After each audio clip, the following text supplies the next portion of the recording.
Hello everyone and welcome back to the Chemical Engineering Economics and Project Management course from the Chemical Engineering Undergraduate degree in ITB. And this is the last segment of module number 4 on manufacturing cost estimation, in which now we talk about raw material costs and also stream factors. Selamat bergabung kembali di Kuliah Ekonomi dan Manajemen Proyek Teknik Kimia dari Program Studi Sarjana Teknik Kimia ITB. Kita berada di segmen terakhir dari modul 4 perkiraan biaya produksi, yaitu mengenai perkiraan biaya bahan baku dan juga stream factor. Baik, mari kita mulai. So first of all, let's talk about raw material costs. Again, a little bit similar situation to utility cost. Unfortunately, the prices of raw materials is not always an easy information to obtain in the open, in the public domain. However, we do still have some useful links, at least, or useful sources of information. For example, Chemical Market Reporter. This is a US-based periodical. Okay, Indochemical, this is a very, very useful source of raw material cost in Indonesia, commodity cost. However, it does cost quite a bit. Okay, online trading sites, this has become more and more popular, and surprisingly, in some cases, it actually contains quite accurate information as long as you can filter those information.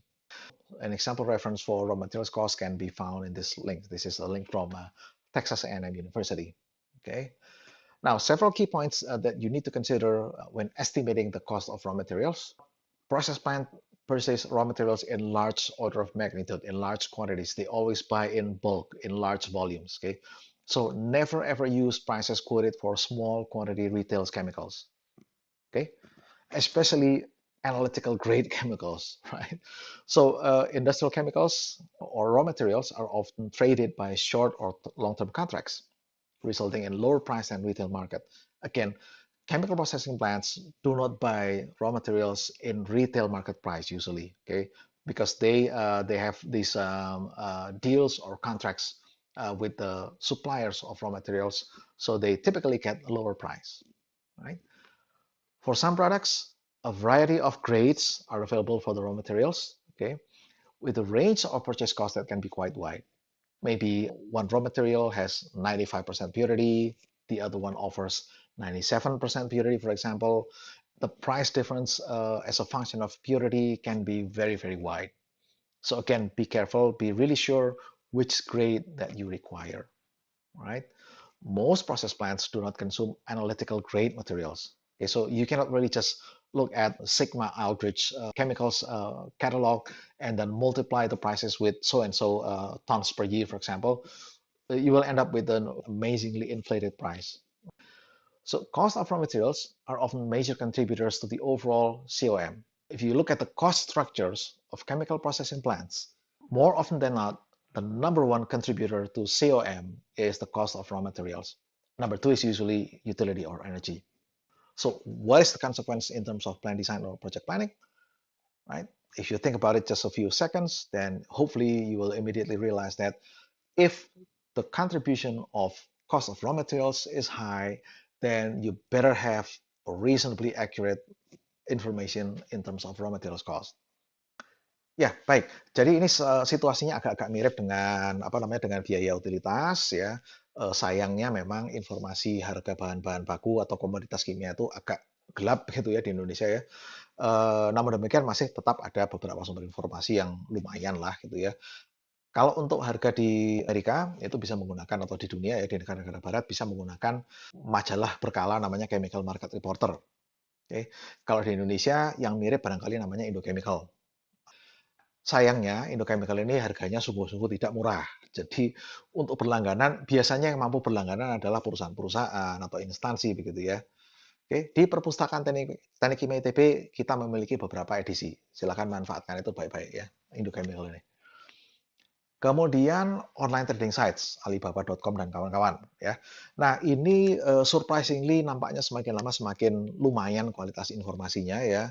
Namun kalian harus cermat-cermat menyaring mana informasi yang valid dan mana yang tidak ya.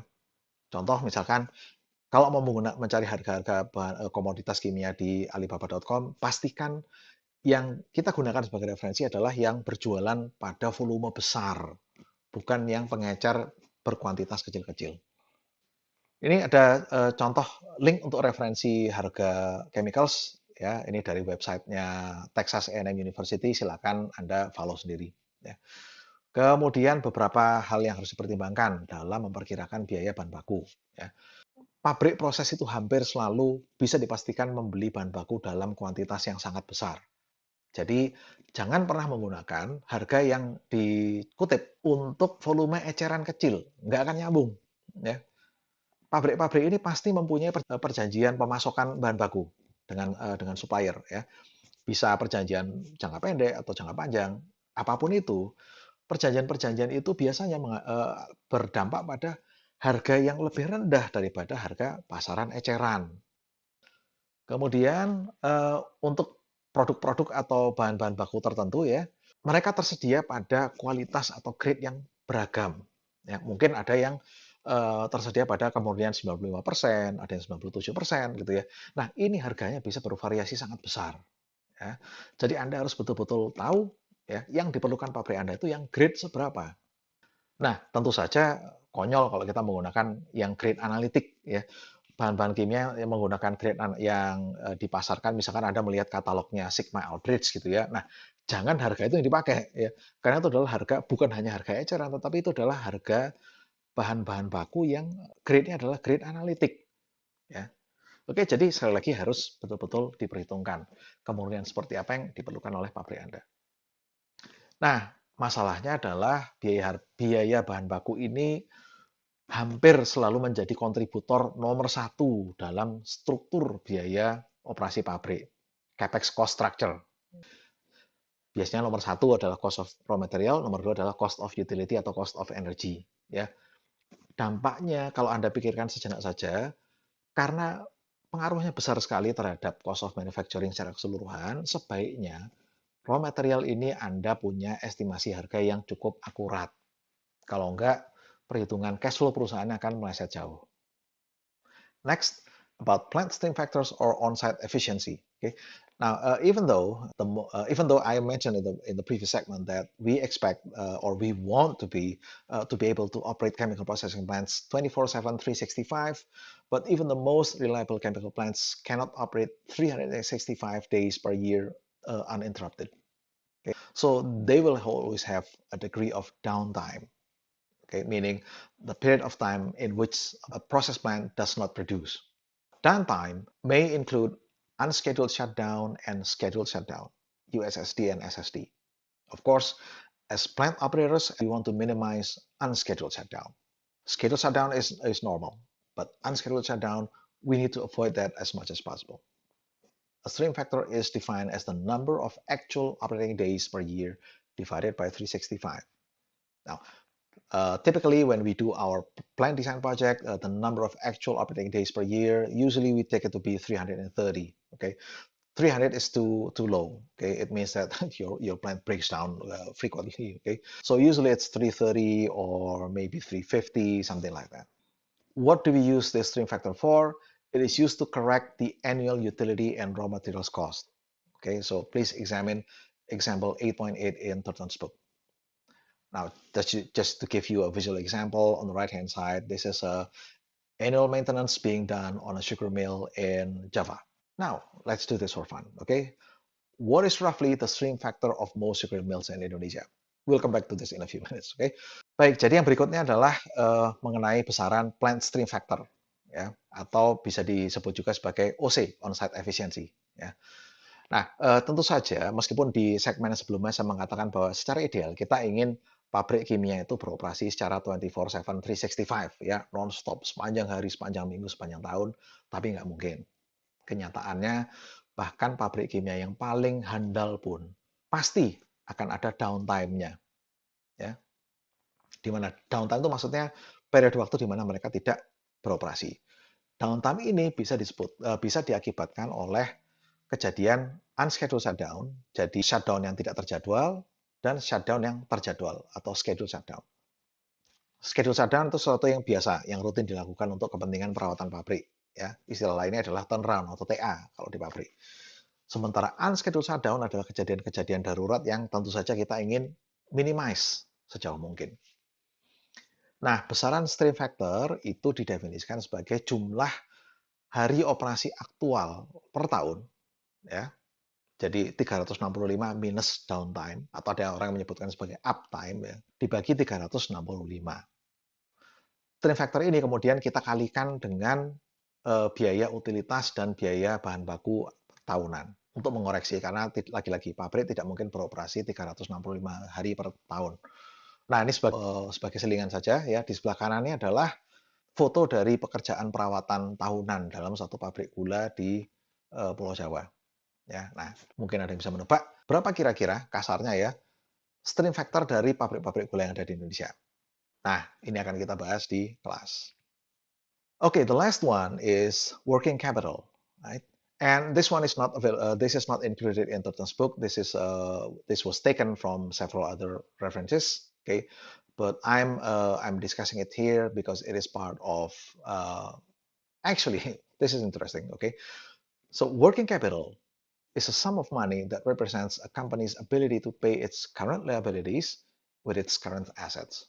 So working capital is an important measure of financial health since creditors can measure a company's ability to pay off its debts within a year or to fund its daily operation.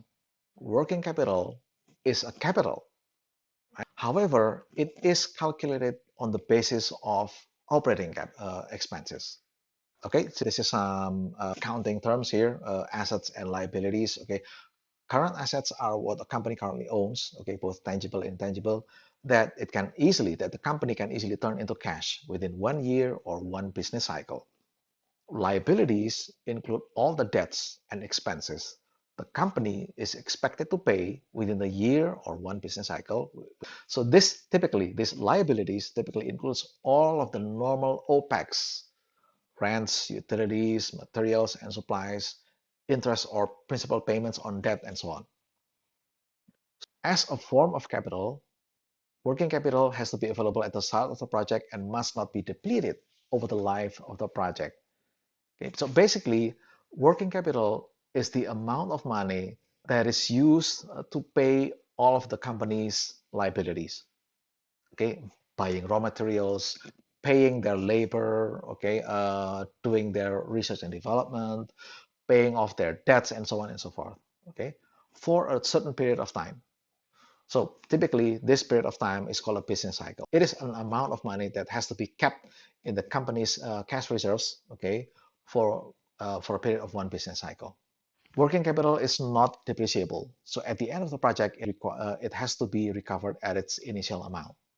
Okay, so imagine yourself having a wallet, and you have a sum of money in your wallet, and you want to maintain a minimum amount of money that is never depleted from your wallet.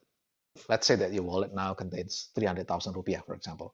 Okay, and out of that 300,000 rupiah, you want a minimum amount, for example, of 100,000 rupiah to be always available at any given time in your wallet. Doesn't matter how much money you receive, that you put into your wallet, that you take out of your wallet. You want that 100,000 rupiah to be available at all times in your wallet. Now you can imagine that as this working capital. Now imagine that 100,000 rupiah for your company is a money that can pay off your loans, that can pay your workers, that can pay for your raw materials and so on, your maintenance and so on and so forth for a period of time, for a certain period of time. So take a look at this bakso stand on the left-hand side here. Before this gentleman can start to sell his product, then he needs to stock all of these raw materials, right? He needs to stock for the bakso, he needs to stock for the noodle, he needs to buy these bowls for the customers, okay? He needs to pay electric power to PLN, okay? He needs to pay rent to whoever owns the place. So there has to be a certain level of money available at the upfront in order to make this business to be able to run. Because the money has to be available upfront, it is called a capital. Since it is calculated based on operating expense, it's called working capital. Jadi apa yang dinamakan dengan modal kerja atau working capital? Ini adalah jumlah uang, ya, dana yang menyatakan kemampuan suatu perusahaan untuk membayar liability-nya atau kewajiban-kewajiban, hutang-hutangnya, ya, dengan menggunakan aset cairnya. Nah, working capital ini adalah ukuran kesehatan perusahaan yang sangat penting. Ya, jadi kalau kita memandang keuangan perusahaan itu sebagai suatu dompet begitu ya. Misalkan sekarang kalian di dompet kalian ada 300.000. Ya. Dari 300.000 rupiah itu ada satu jumlah minimal tertentu, katakan misalkan 100.000 yang Anda tidak ingin berkurang. Jadi at any given time, setiap saat setidaknya ada duit 100.000 di dompet Anda. Nah, ibaratnya yang 100.000 itu adalah modal kerja, ya. Jadi 100.000 itu Anda gunakan untuk membeli bahan baku, untuk membayar employee Anda, untuk membayar hutang-hutang bunga pinjaman dan sebagainya. Ya, oke. Untuk pada dasarnya untuk membiayai operasi rutin dari perusahaan Anda pada suatu jangka waktu tertentu. Ya. Oke, jadi working capital ini mencerminkan selisih antara apa namanya, antara aset bergerak atau aset cair dengan liability atau kewajiban pembayaran alias utang perusahaan. Current aset atau aset cair ini adalah apa saja yang dimiliki kekayaan perusahaan, ya. Kekayaan itu bisa bersifat tangible atau intangible yang bisa dicairkan, artinya dilikuidasi menjadi kas, ya, dalam waktu singkat, dalam waktu 1 tahun atau satu siklus bisnis. Sementara liabilities atau kewajiban perusahaan ini mencakup semua hutang, kemudian expenses atau pengeluaran-pengeluaran perusahaan yang harus mereka bayar dalam waktu 1 tahun atau dalam satu siklus bisnis. Ya. Nah, ini termasuk semua biaya operasi, termasuk semua OPEX, termasuk juga, nah, ini tadi mungkin saya lupa menyebutkan di segmen-segmen sebelumnya ya, bunga hutang. Jadi kalau pabrik Anda pada saat membangunnya itu menghutang, maka cicilan hutang itu ada bunganya. Bunga cicilan hutang menjadi OPEX, bukan bagian dari CAPEX. Nah, jadi sekali lagi modal kerja adalah selisih antara aset dengan karena namanya modal, maka WC atau working capital ini harus ada di awal proyek dan tidak boleh berkurang selama umur proyek tersebut. Karena sifatnya yang tidak boleh berkurang tadi, maka dia juga tidak boleh didepresiasi, tidak boleh dihitung sebagai komponen depresiasi. Pada saat akhir proyek, working capital ini harus bisa diambil kembali dengan jumlah yang tidak berubah dari jumlah awalnya. Nah, sebagai contoh, misalkan sebelah kiri sini Bapak tukang bakso ini ya, sebelum dia bisa mulai menjual baksonya, maka dia harus menyetok, ya kan? Dia harus menyetok bahan baku baksonya, mie-nya, dan sebagainya. Dia harus bayar listrik ke PLN, harus bayar sewa tempat ke siapapun yang mempunyai tempat dia berjualan ini, ya, harus membeli mangkok-mangkok ini dan sebagainya. Jadi uangnya harus ada di depan. Makanya namanya capital. Karena modal ini dihitung atas dasar biaya operasi dalam waktu tertentu, maka namanya modal kerja. Ya.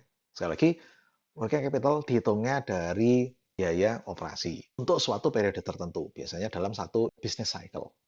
Karena dia sifatnya adalah harus ada di awal proyek, maka namanya adalah modal. Bukan OPEX tetapi CAPEX.